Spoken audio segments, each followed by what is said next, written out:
Let me just make this here.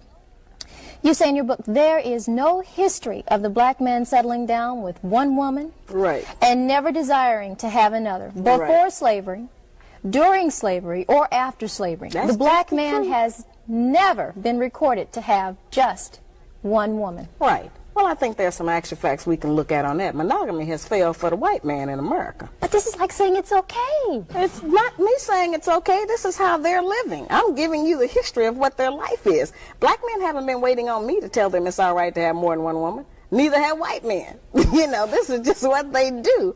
I'm not talking about fornication and adultery. I'm not talking about one-night stands and running around rampant with other women. That's not the kinds of, when I say more than one woman relationship. I mean that before we came to America, our men had more than one wife and family. And we were satisfied with it because we had not met the monogamy idea. We had not met the American white woman who, you know, insists on certain kinds of values in her man. We had not learned envy and jealousy. All right, after coming here, those kinds of ideas were bred into us because of society and the mores that the Americans made up here. And so then we started to have problems with that. But I think that since it is apparent that most of them, not all of them, it's certainly up to the man, do love more than one woman. I got tons of mail.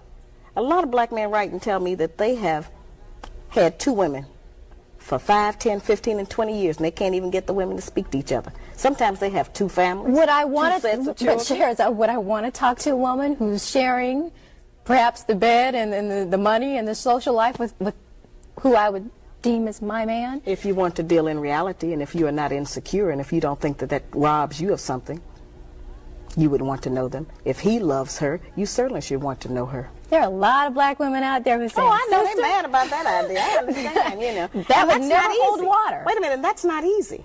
And that's a frightening thought to most of us. And I don't like that. I'm not for that. I'm in agreement with everybody else. Our men ought to just have one woman. But that is not the reality. I'm trying to get us to deal with some reality for a change. Stop dealing with fantasy. Stop dealing with television. Stop dealing with imagination of how we wish things were. Let's deal with them how they are, what it is, present tense.